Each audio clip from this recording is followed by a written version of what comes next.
L-eks Ministru Nazzjonalista George Pulicino, li kien iddikjara li huwa nadif iktar minn kull deputat tal-Gvern, evita l-iskrutinju tal-Kumitat tal-Privileġġi billi attakka l-kompożizzjoni tal-Kumitat.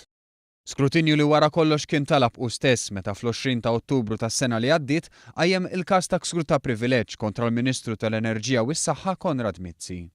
Dan wara li Konrad Mizzi kien żvela kuntratt irregolari dwar pannelli fotovoltaiċi li kien immexxi mill-Ministeru ta' George Pulicino. Nhar it-tnejn George Pulicino qal li ma setax iħalli l-Kumitat janalizza l-każ tiegħu għax il-mod kif inhu kompost mhuwiex ġust. Iżda dan il-Kumitat ilu b'din il-kompożizzjoni għal bosta snin u ċ-chairman tiegħu huwa l-Speaker tal-Parlament. Saħansitra l-membri tal-Oppożizzjoni jipparteċipaw b'mod attiv dwar każi oħra. Il-Ministru għall-Enerġija u s-Saħħa Konrad Mizzi qal li George Pulicino għażel li ma jinstemax dan l-ilment u sostna dak li kien qal oriġinarjament fil-Parlament. Il-kuntratt li kien tkellem dwaru fil-Parlament Konrad Mizzi għandu valur ta' 35 miljun euro u jingħata fi proċess li kien fih għadd ta' nuqqasijiet. Permezz ta' dan il-kuntratt il-Gvern kien aċċetta feed-in tariff ogħla mis-suq u għalhekk mill-kaxxa ta' Malta nħarġu miljuni ta' euro iktar. Dwar dan il-każ ma kienx biss issa li George Pulicino prova jevita l-iskrutinju.